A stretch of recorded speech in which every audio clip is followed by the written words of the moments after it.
everyone. Welcome to another episode of the Because Football podcast. I am Andrew Bagley, your host. Thank you all for being with us today and sharing some time. Today, we're very excited to talk about one of the world's greatest leagues, La Liga, its cultural and commercial impact in North America specifically, and we're going to do that by speaking with Santiago Lucio.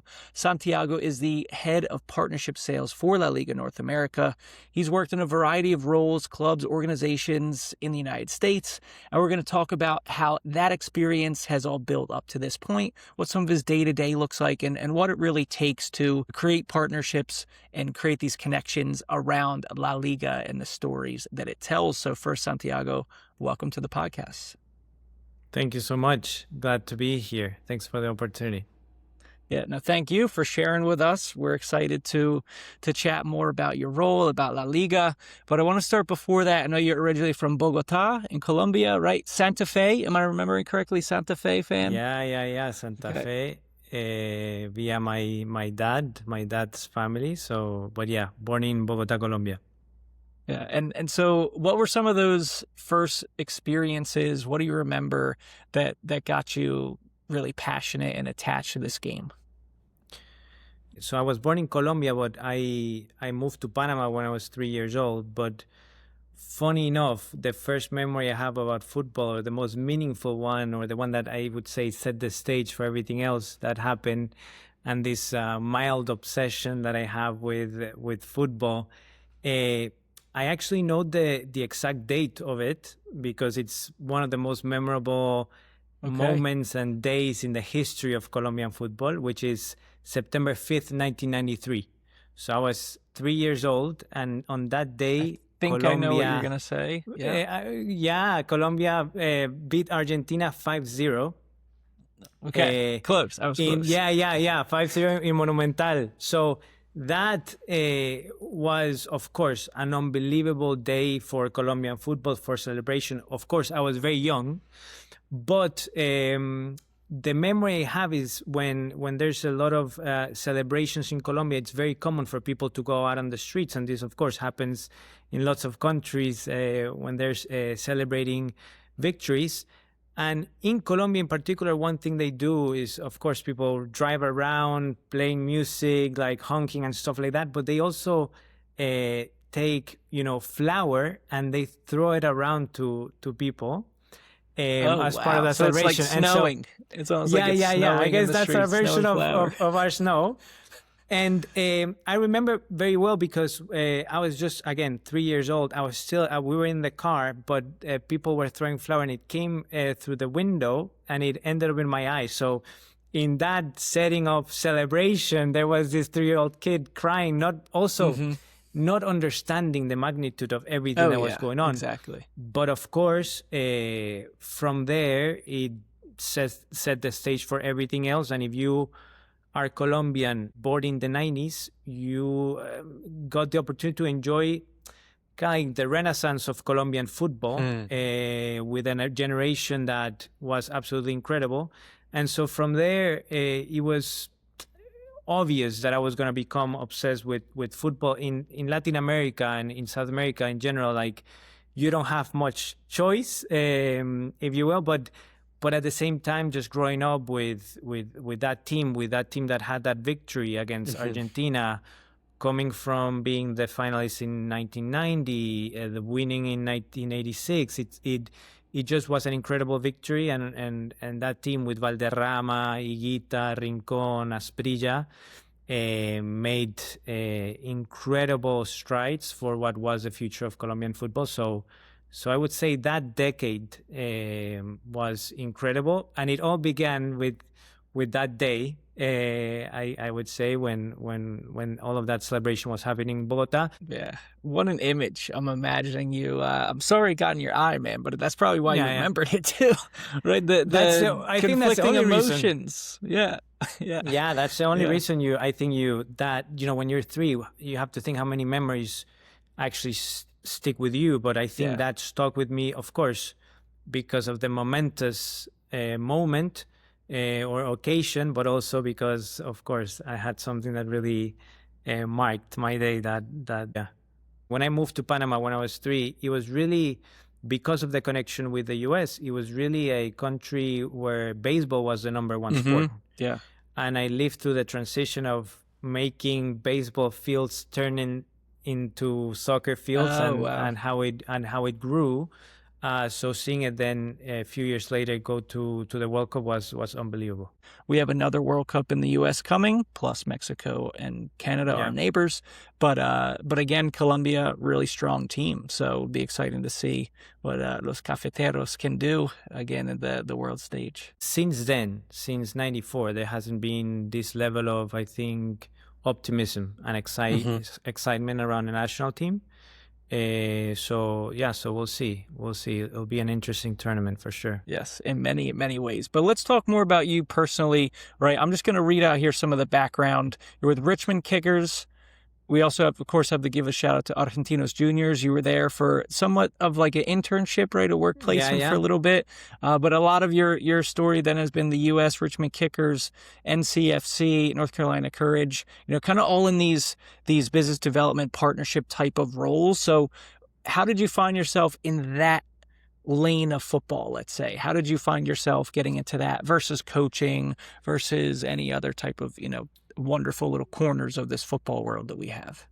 Yeah, I think a little bit by accident, I have to say. I think everybody, particularly if you grow up in Latin America, when you think about working in the sports industry, you're absolutely thinking about what happens on the field.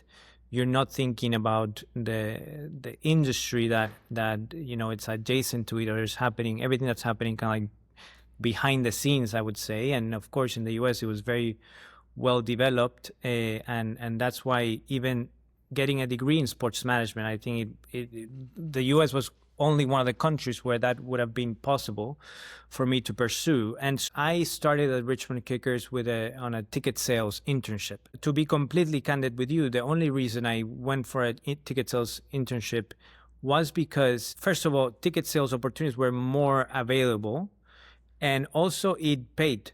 It was one of the only internships I could find that actually offered a paid opportunity. And I said, let's give this a try. I wanted to be part of the industry, of the ecosystem. So let's see how this goes. I remember I told my mom I was going to do this. I was going to be in ticket sales. And my mom was like, but you've never sold anything. How are you going to be doing ticket sales? But I think it goes back to, it goes back to the idea of when you have an interest, a passion for something, you kind of like figure out and find your way through the industry in most cases. And in Richmond, what happened was that I had really good managers that empowered me to do and go beyond kind of like the scope of the work of ticket sales. And I think that's also a byproduct of being in a small club environment, right? In a small club environment, a lot of people are wearing different hats. And when I was doing ticket sales, what ended up happening is I was engaging with a lot of brands and companies, just trying to do the kind of like the 100 calls a day that in those times were kind of like the benchmark for your KPIs to achieve success. And I was talking to a lot of companies that then my manager, who was overseeing kind of like the whole commercial department, started saying to me, look, you're engaging with a lot of these companies that I think could actually become corporate partnership opportunities. Let me go to the meetings with you and let's pitch them together. And at that moment, I discovered a world that I didn't know was there, but it was like I was always preparing for it, because it's a world that combines like the world of course, sports and soccer and the business side of sport with the marketing side of the world, the advertising, the creative side of, that industry. And I grew up in a household where my dad was a creative director of an advertising agency. My brother was a, filmmaker by education. And so the books that I grew up reading about, or the things that were really interesting in my household, were a lot around creative fields, a lot around film, a lot about like marketing campaigns. So when I discovered like commercial partnerships were this area and this world where I could combine the world of football with that, let's call it marketing solutions and business solutions angle to it, I really fell in love. And I think when you really enjoy doing something, you naturally become better, just in terms of there's a compounding effect to that interest that you develop. And what was going to be 6 months of an internship with the Richmond Kickers ended up being almost 5 years. And at the end of it, I was in my manager's role, like overseeing both ticket sales and partnerships, and kind of like that set the stage for my next steps in my career. But it all happened, I think, because I was exposed to great opportunities and managed by great people that were willing to give me kind of like the opportunities to explore these spaces that maybe in a bigger club they become a little bit harder for you to kind of like deviate from your day to day and try to go on these parallel paths of other parts of the industry. Maybe I would have just stayed doing ticket sales instead of actually exploring this partnerships world. Yeah. It's interesting too, because not only after those 5 years with the Richmond Kickers, and you go on to North Carolina FC in a similar type of corporate partnerships role, North Carolina Courage in this corporate partnerships role as well. So you're really like moving your way up. Now you're with La Liga, one of the largest leagues brands in the world, right? Easily top, I would say, 3 league/confederation in the world. How has that been as you're going from Richmond? Maybe you're talking to more local businesses, then North Carolina Football Club a little bit, then Courage, maybe it's a little more national. Like, what was that like as you stepped up to different scales, I guess is kind of what I'm getting at here. You have pointed out what the obvious one, right? I think there's a part of it, that scale, that of course is different. But when you strip it out of the logo of the property, when you're thinking about the attributes, the skills that you need to have, the way you go about problem solving within the role, they're really similar. Of course, with scale, there's a difference in terms of how you think about value, the value that you can generate for a brand. There's some considerations in terms of execution. Like when you're talking to regional brands, you're thinking about, again, value and execution and asset mix in a much more constrained way that us at La Liga, when we're thinking about regional partnerships in the North American market, like we have fans all over the country. So when we're thinking about activation, we can activate in Miami the same way or with the same effectiveness as we can do it in LA or New York or Houston and Dallas. And that becomes really important. And I would say the biggest also difference is that in the end, we're a foreign sports property. And when we are talking to a CMO or a VP of marketing at a brand, it requires a certain level of sophistication for them to understand how to leverage the property. And of course, we have to do a lot of work and build out a structure that allows us to articulate the value proposition and propose an asset mix that makes sense for the brand. And that, when you are a team playing in a specific market, whether it's, Raleigh, North Carolina, Richmond, Virginia, sometimes easier to convey what a brand may be buying into than when you're a foreign sport property. That can be perceived as a challenge, as a handicap, and it can certainly be in certain contexts, but I think it all comes down to how well you understand your value proposition and how well you can convey that to the brand. So, the skills, I think, are the same. Right. If somebody tells you differently, they're just trying to make it seem like it's more complex than it actually is. It's just a matter of understanding how it all fits together. And since the role has looked similar, it's just like the context, right? And the scale has looked different at each level.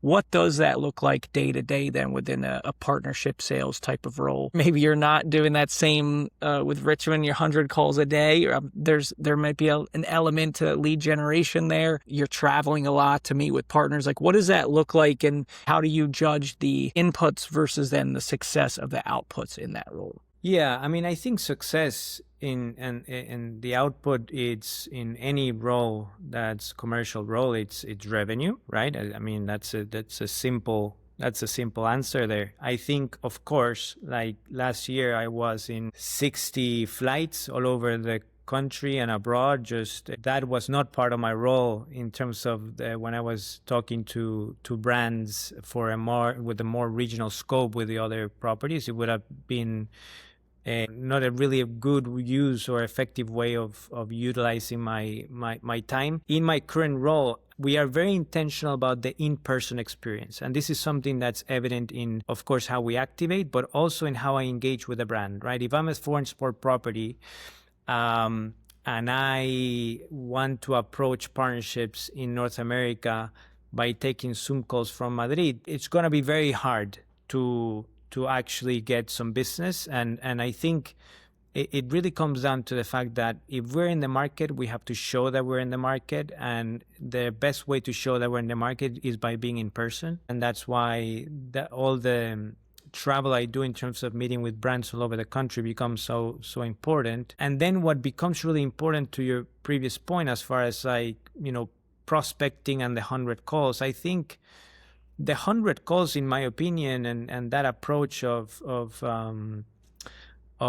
numbers of magnitude to arrive volume. to a volume, to arrive to a successful outcome. There are some, let's call them shortcuts, if you can do a very intentional work on the forefront of really understanding your value proposition, right? Because that informs everything down from how you think about prospecting. If you know your value proposition, you can do propensity modeling in a much more precise way to understand, okay, which brands would be interested in partnering with La Liga based on the audience, the position that we have in the marketplace, the asset mix that we have.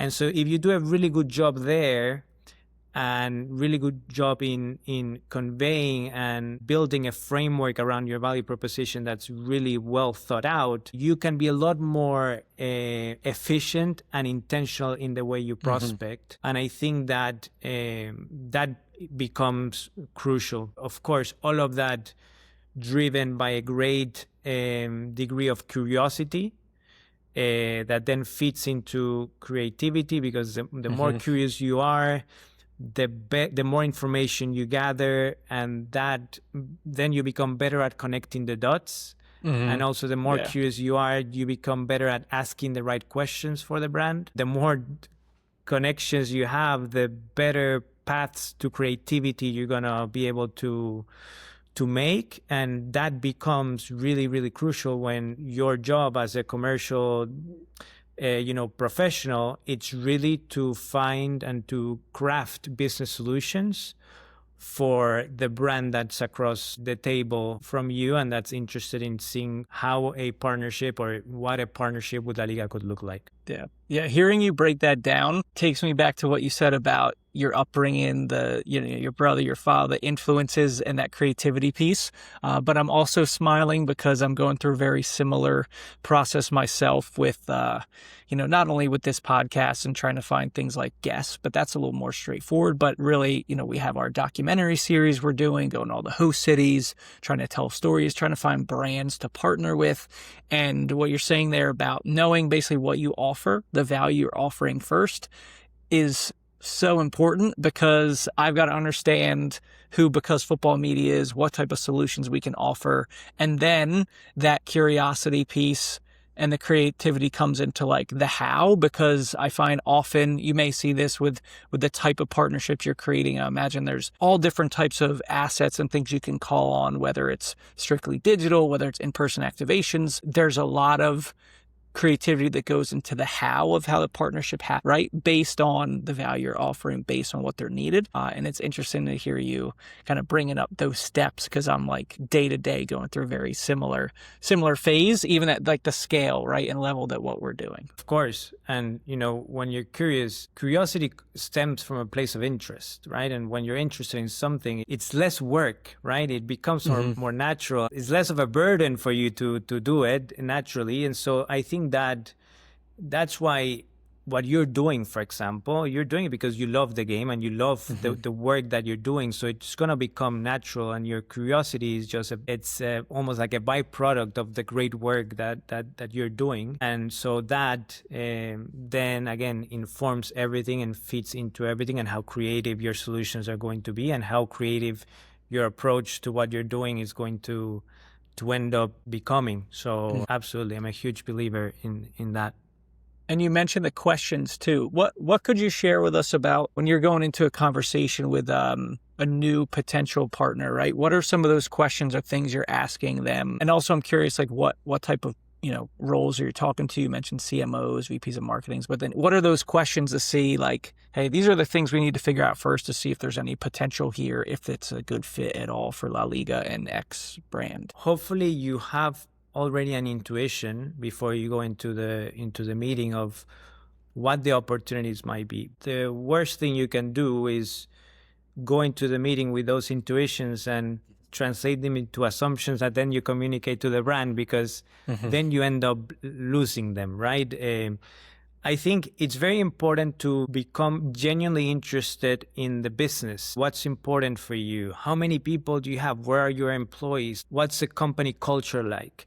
And of course, when you then double click on the marketing side, it's like, in your growth cycle, where are you? In what stage are you? Are you more interested in generating brand awareness or attribution? Is it just repositioning who you are as a brand a little bit? We went through something similar with Walmart recently, where nobody needs to know who Walmart is, right? There's a Walmart, I think a mile away from 90% of the households in the US. They were thinking about, okay, how do they reposition themselves within the context of soccer and sports? And so all of those questions become really important. And I think in general, like every conversation is going to be slightly different, but I think a rule of thumb is you should be talking 20% of the time. If you're talking more than the brand, then they should be pitching you. It's in my opinion. Of course, there's a part of that's you what articulating. That's what I struggle with sometimes. And everybody, and look, sometimes it's tough, right? Because it's hard. Like we are talking to a brand, and it's hard to not explain who La Liga is. Particularly anybody that works in soccer in the US. There's a lot of education that needs to happen. There's a great degree of education that you need to do. There's some people that and it's a little bit generational, right? The people that are in CMO roles, like it's changing, but just based on age, they might not have grown with access to the level of access of soccer that you and I had. Sometimes I've engaged in conversation with brands on the other side that it's really soccer 101, right? So it's hard to not talk if you have to do soccer 101 and then explain La Liga. But at the same time, you have to strike that balance of really letting the brand do the talking, because you have to come out of that with enough information to just then build a solution. Otherwise, it's not, you don't have very clear next steps, and there's a unclear path to move forward from there. Yeah. You actually answered one of my questions, because I was thinking about this. Probably anyone listening to this conversation knows extremely well what and who La Liga is, right? But the people you're talking to might not have a clue about the game. So I think it's really interesting that even, within our community of passionate and informed football fans, right? We know that. And then here's this massive, but you're having to really break it down. I hear from a lot of people, it is changing in the United States with the generations, but it is still a reality. But that kind of goes into a larger thread now that I want to get into is, where does La Liga see its place in North America? When we talk about a cultural role, where do you guys see it? And I guess that's probably what you're trying to communicate to partners of like, hey, this is who we are and who we aspire to be within North American soccer, and this is why we're a good fit. Yeah, it's a great question. And it's one that, again, goes back to the thought of really understanding the value proposition. The reason why that it's important is because we really need to understand that La Liga at a global scale is something, and La Liga in the US is something completely different. Where we are one of the leaders of sport at a global scale, in the US, we effectively are a challenger brand, if you will, within the sports space. Yeah. So, however, we have millions of fans that have been consuming La Liga for years and years. Here, the way we've understood how our fandom has developed here has been through two areas, or through let's call them experiences that then have allowed us to grow in the US. The first one is one that's rooted entirely in access, right? I just talked about it. Millennials are the first generation that grew up with a professional league in the US. Yeah. And with a high level of access to consume soccer by turning the TV on every weekend and realizing they can watch La Liga, EPL, MLS, and Liga MX, right? That level of access, it's unbelievable, and it has allowed us to, of course, grow, and grow in particular because soccer is so young in this country. When you think about path of entry for a soccer fan to engage with the game, it's not the same as I had, for example.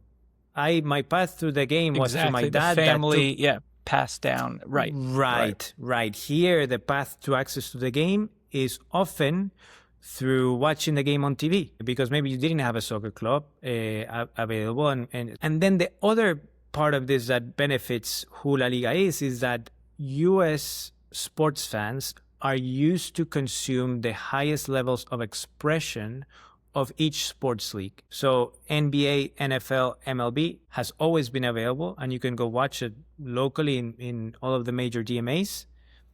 Soccer, in its greatest expression, doesn't exist yet in the US. Like the greatest leagues, the best expression of the game exists elsewhere. So in a consumer that's used to that is going to seek out a league like La Liga or EPL to consume, and that has allowed us to grow. And then there's another path that is the path that it's more in line with the immigration trends, which is essentially we've always had a strong affinity with Latin Americans. Across Latin America, many people, and I'm the first one to say, I was born in Colombia, grew up in Panama. I was a Santa Fe fan, but I grew up as a Barcelona fan. Some of my fondest memories of soccer was actually watching Barcelona on TV. You have it in almost every country in Latin America, both from an aspirational perspective, but also because for a long time, the top players from each of those countries ended up playing not at Real Madrid or Barcelona, but maybe at Rayo Vallecano, Elche, Girona. I remember watching a lot of games of Mallorca because they had Colombian players, or Atlético de Madrid because they had Colombian players.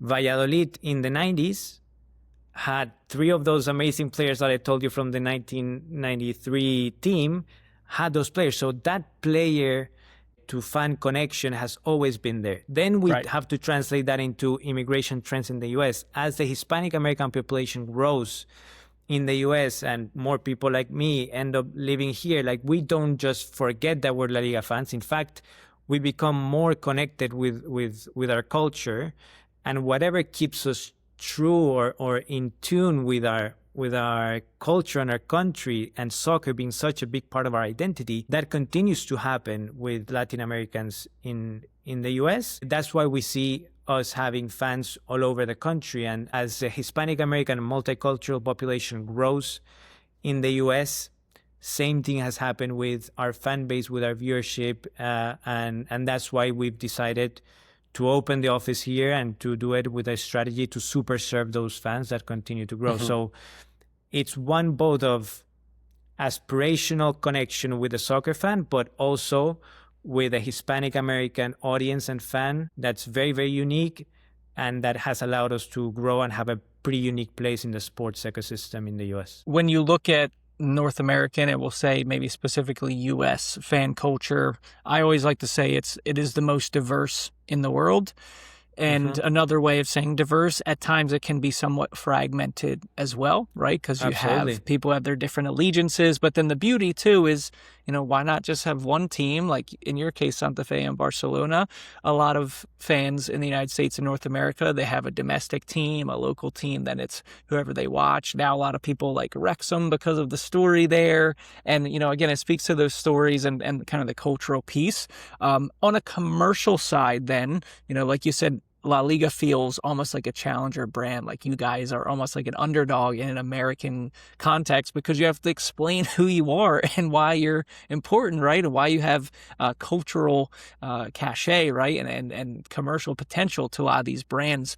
What does that look like then? How do you translate like the very real, the very authentic cultural connection and impact you guys have with then, hey, brands, this is why it's a good idea to partner with us when you go to a Walmart, when you go to a Remitly as well? Yeah, so I think it all comes back to our audience, to what I was just talking about, right? I would say soccer in general, it's like a challenger brand within the sports ecosystem, right? And we play in that space. And so, yes, we have to educate brands about who we are, but very quickly as we explain to them the level of penetration and affinity that we have within a community and an audience that not only is important now, but it's going to continue to be important in years to come, then I think every brand should be paying attention. Then you add the context of soccer in this country and the growth that it's experiencing. And of course, the World Cup that will happen this year adds to that.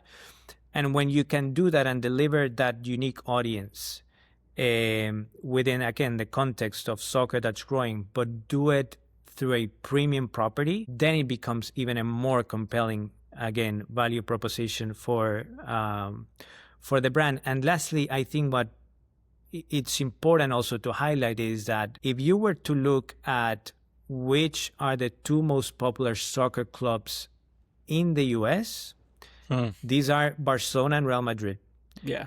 And this is in great part because what I was saying before, right? The fact that we don't play games here, it's a handicap, but it's also an attribute that we have in that we are not constrained by geographical barriers of where fandom happens, right? Yes. We have fans all over the country. So when brands are saying, okay, I like soccer, I like the audience, but I want to be able to activate and be relevant with that audience in LA, in San Francisco, in Houston, in Dallas, in Miami, in New York, in Chicago, and do it through IP that's really, really powerful within that context, then brands like Walmart that could go out and select any property that they want in the US or any property within the soccer ecosystem say, we want to partner with La Liga because I think what La Liga delivers, it's pretty unique. Yeah, you cannot find it, I would say, within the soccer ecosystem in the US. And then you start building a portfolio of partners that are regional partners that are not thinking about La Liga globally, that are just thinking about who La Liga is in the North American market. Like Verizon, like McDonald's, like Lowe's, like Remitly, like blue chip brands that when they're seeking their solution for soccer or football and to engage with that multicultural community, they're thinking about La Liga as a solution. And of course, that only comes as a result of us being here for 7 and 8 years, having people on the ground, having a content studio in Guadalajara that's generating content that's relevant to the North American audience. Like, it's a lot of investment that happens to set the groundwork, but it becomes a natural fit for these brands and a very obvious choice for the brands, one you can deliver, again, with national scale, but with localized impact. What are the specifics that brands want to see at that level? Is it enough to say, anecdotal evidence? So we have this amount of viewers for matches, or we've sold this amount of shirts. Is that what brands want to see to kind of understand? What are some of those specific metrics, and how do you frame that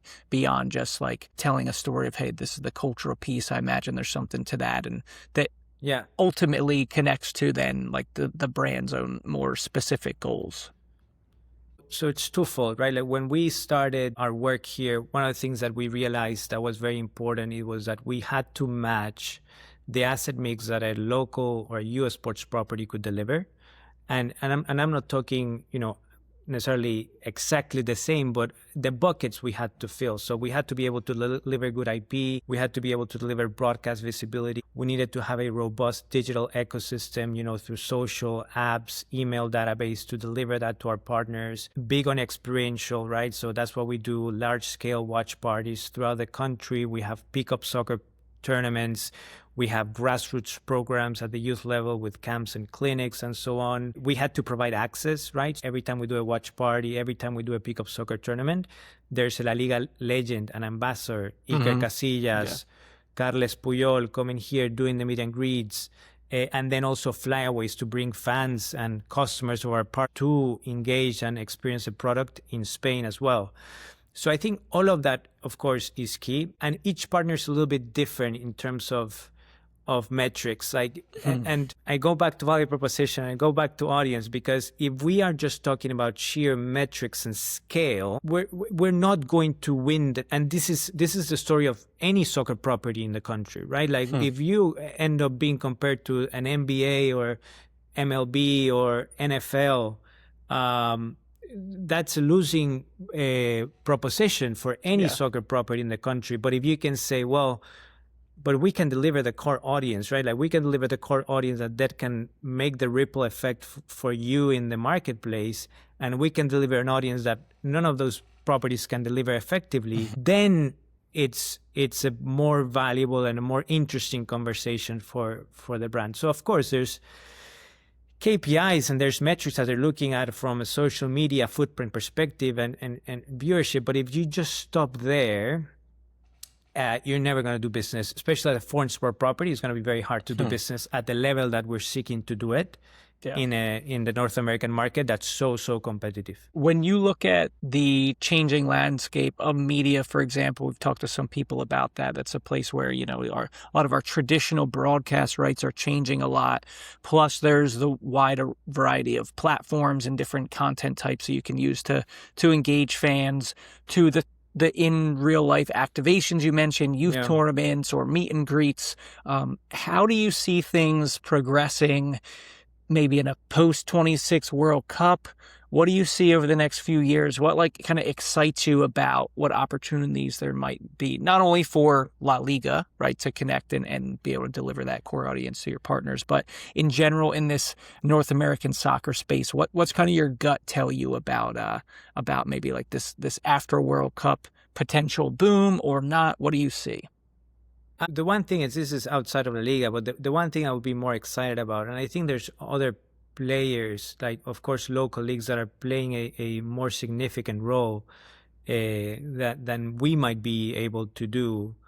But I would love for the aftermath of the World Cup or the post-World Cup to come through as an era where soccer, like that path to fandom that I described in terms of that local club that you go with that generational wealth that you can build in terms of soccer fandom that can be scaled, happens post World Cup. And I think that there's leagues like USL that are of course doing significant strides, but there's MLS, it's continued to grow. I think there's still a gap of people like myself that would be an obvious person to be going week in and week out to an MLS or USL club, and there's a lot of people like me out there that maybe are not engaging with their local club, and I would love to see more of that engagement happen as a result of them getting enamored with soccer after the World Cup, or just for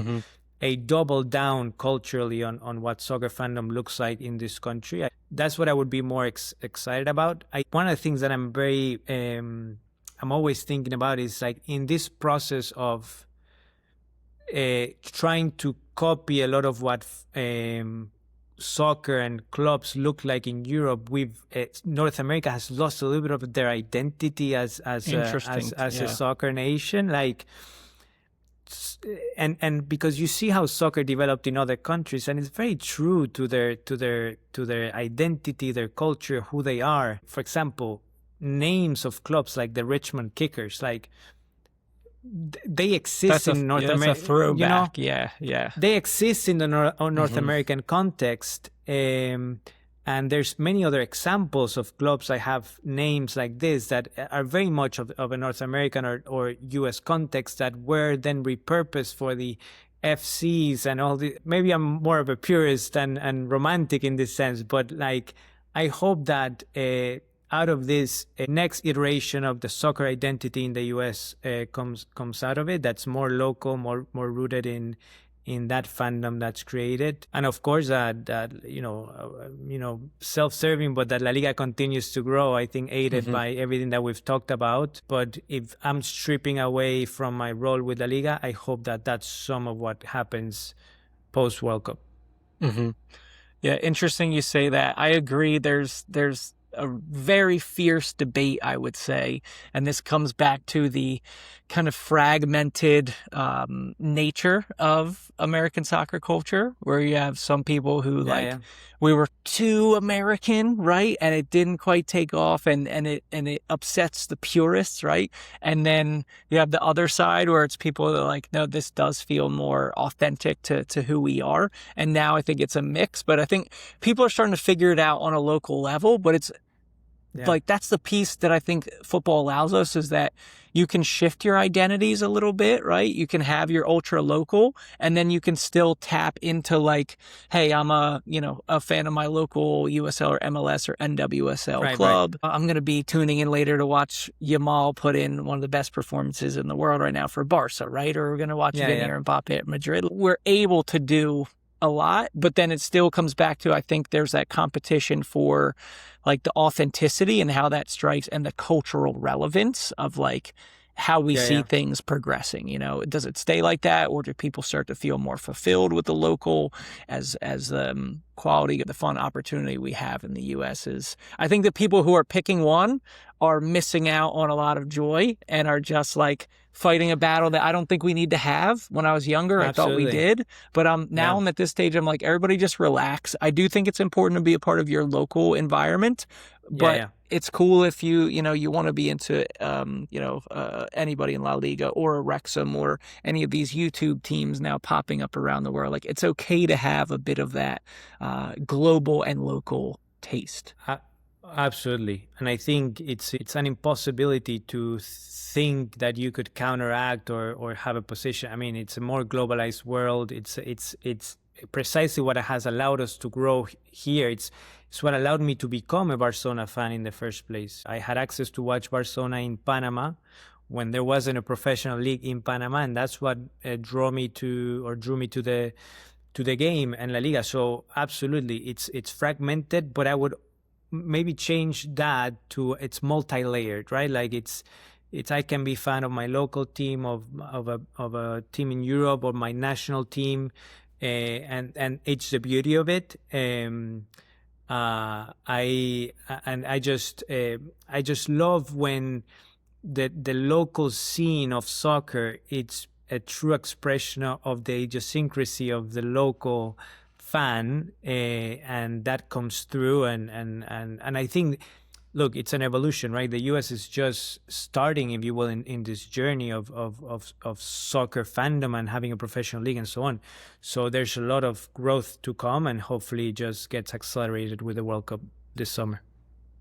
Yeah, I agree. And on that local piece, I actually wanted to ask you, because it's something I think about, and this is not me just trying to, be extra nice to you because you're on the podcast. But when I look around anecdotally, for me, like, I do see La Liga much more present in a variety of, let's say, events and like in-person activations, right? And also, I think Bundesliga is trying to catch up with you guys, and they are somewhat present too. I think we talked about the European leagues, Premier League, kind of, they're very comfortable with who they are right now, and they're not too worried, I guess, about things. But what I'm getting to is, I think there is so much power and opportunity for leagues like La Liga and then your partner brands to be involved in like more grassroots local events, like hosting leagues.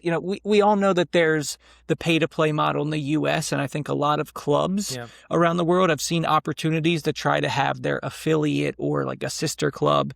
And to me, it often seems very much like just a cash grab play. Like, I see a lot of these come and go, booms and busts. Like, I don't see many of these taking a longer term view. And I understand that's on a club level. Okay. But in terms of like the leagues and the partnerships you guys are doing with brands, I'm curious, is that something that comes up? Like, imagine, sponsoring like tournaments that like existing tournaments, right? And becoming sponsors and partners of those events, or like youth leagues. I'm thinking about all these different leagues, not the big national higher competitive ones, but imagine, I wonder where you see that, because to me, it seems like a blind spot, but I could be wrong when it comes to, the pure like ROI. But I think if you take like a regional approach rather than a specific team, and you look at supporting like the entire competitive space, not only one competitor in that space, that seems like an opportunity for me, but I don't know how that actually translates, or maybe how that has gone in your experience, or what you've seen in that space. It's like you've read our partnership plans with McDonald's, because I would have to say I agree with you, almost entirely, and I don't say entirely just because maybe I miss something that you conveyed there, but absolutely. So we've been very intentional in not playing in the pay-to-play space. We don't want to engage in that battle for mom and dad's money. What we've done is, in partnership with partners like McDonald's, and we do it also with Remitly, we've done free clinics and camps throughout the country. And so this past summer, in 2025, we actually went to 8 different markets throughout the U.S., Dallas, Houston, Miami, LA, Hartford, Phoenix, the obvious ones, but also some that were important for our brand partner. And we just hosted free clinics. We brought La Liga legends, so we had the opportunity to bring the likes of Diego Forlán, Fernando Morientes, Diego Godin to these camps and clinics, all again free of charge, in a intention to add value to the local market, and not so much try to do the next camp in the summer where you have 10 others out there between the local clubs that actually that's their bread and butter, to the next European club that's bringing coaches over to host camps. So for us, that we try to be very intentional with Remitly. We even went to Canada, so we did camps in Toronto as well. So for us, it's important because it's free, it serves the community, it adds value. But even one of the players of the McDonald's camp, we take the best players and we take them to training in Spain. Okay. And from that program, one of the female players actually got picked for their Ecuadorian national team. Okay. So it has become now like a real path, not with that intention. Like, we are not trying to sell the vision, like come to the La Liga camp and then you're going to get picked up by a La Liga team. That's not, but it is really encouraging to see that we've been able to provide an opportunity for those kids to participate with La Liga coaches, with La Liga methodology, to have access to legends that I wish I would have had access to when I was growing up, and do it in a way that we can be a little bit of Switzerland in this very competitive youth soccer space that you probably know better than I do. But of course, at the Kickers, we had also a youth soccer club, so I kind of have a view on how that all works. Sure. And we really don't want to play in that space. We want to add value. And so what you're describing is very much what we're trying to do. I think what we need to do is do a better job of telling the story outwardly. Sure. I'll do my research now and look for some of those. But it's refreshing to hear those, Santiago. And I think that is such a huge space of providing that access, whether it's camps and clinics or, leagues. And again, positioning La Liga and the brand as a supporter of like that whole ecosystem, right? Rather than maybe invader into it to compete, which I think sometimes some teams and clubs, like I said, more on the club level, I've seen doing, because I think that's obviously a thing pulling people here. From that lens also, the reason you reached out in the first place, we also have we're supporters of the U.S. Soccer Foundation. So out of everything that we produce in the marketplace, we have a partnership with them where we make a contribution every year. For us, that's very important. We when La Liga did their internationalization strategy and we opened offices throughout the world, it was very important for us to come out to a market and contribute to the market and not just have a strategy that's one of extraction, if you will, of coming, monetizing the market, and then that's the word. That's the word I often use to leaving describe anything. it. Yeah, not leaving anything on the market. For us, it's very important. It's very important from these partnerships I'm talking about, the programs that we have in place, but also the presence that we have here, right? Like we have 10 people working out of our New York office. We have another, a dozen working in Guadalajara, Mexico, in our content studio. Like we have people on the ground that are parts of this community. And that was very, very important. And we do that, of course, through our joint venture partnership with Relevant. And that's kind of like the structure that allows us to do it. And I think that's also to your comment about, other properties that do it, and our approach to it and our long-term vision and horizon and investment into the market. I think more properties don't do it because it's hard. It's costly. It's hard. You have to invest resources. You have to commit to the market. It produces great results. Like we've been very fortunate in everything, and very, we've been able to produce a lot of success for the league in the North American market. But it's taken us lots of years. It is a patient requires approach. A lot of work. Yes, of course. Yeah, especially looking at the youth. Yeah. But yeah, it's got to be that long-term vision. Yeah, no, agreed. Absolutely. I think it's so important to see, and again, like I said, refreshing to hear that, Santiago.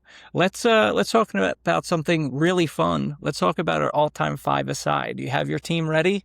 You have your squad? I'm sure only La Liga legends. Yeah. I think no, you'll be surprised. Okay, we have some diversity.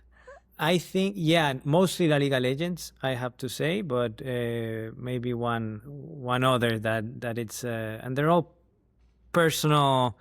That's why we love it. Yeah. Perfect.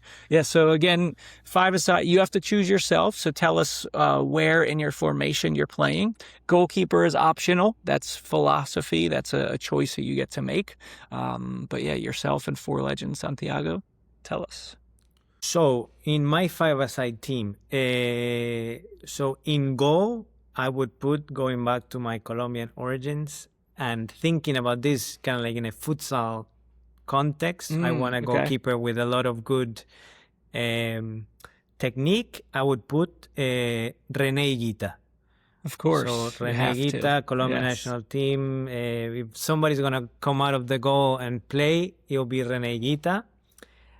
I say defender. So again, I'm not talking about outdoor soccer because this is a context of a five-a-side. So I would put Roberto Carlos, even though unbelievable outdoor or 11-a-side soccer when player. I think of Carlos, I think of distance, shots, crosses, passes. So yes. So I want a player that technically is very gifted because in small spaces he has to be very good, but also that has can have a shot from outside, from distance, shooting from everywhere. And of course somebody that's a good solid defender. It's going to be very hard to go around Roberto Carlos. I would put myself in the midfield, so two midfielders out wide. That's the best place for me to hide without being disruptive to the other guys. And that's where I played. When I played, that's where I spend my time. Okay. The other player in the midfield would be Juan Román Riquelme. Great choice. Speaking of La Liga memories for me, man, was when he was at Villarreal. That was like him and Ronaldinho at Barcelona. When I was 12 years old, 13. Amazing era of football. Yes, unbelievable. So to me, it was hard. It's either Juan Román Riquelme or Carlos Valderrama Palacios, El Pibe Valderrama would have been that second one. Up top, I had a doubt here because I thought first of Ronaldinho because I think it's hard to beat Ronaldinho in the context of five-a-side. Yeah. But not to pick two Brazilians on the team, I would pick Dennis Bergkamp, who is one of the, again, technically unbelievable, one of the best players I've ever seen doing things that I think maybe I'll never see again, his goal against Newcastle is one of the best expressions of technique I've ever seen. So that would be my and creativity, five-a-side team. Creativity, and small spaces. I think, absolutely. Yeah, those are between Riquelme and Bergkamp. Those highlight reels will be something. They'll be going viral, man. Yeah, I don't have a pure striker number 9, but I think they'll figure it out. I think they'll be okay. Yes, I think so. Amazing. No, great team. I think Higuita, I think we've had someone choose before. I think so. Okay. But Roberto Carlos, first time. Bergkamp, I think we've had one. Riquelme might be first time. Might be a first-time selection too. So I really like that team. There's a lot of some novelty and some new choices there, Santiago. Beautiful. Nice. Good. Awesome. Last question here. Last one. We are on the Because Football podcast, and I want to get your answer. How would you complete the sentence? Because football. ... Because football. I am where I am. That's it. Yes, it's been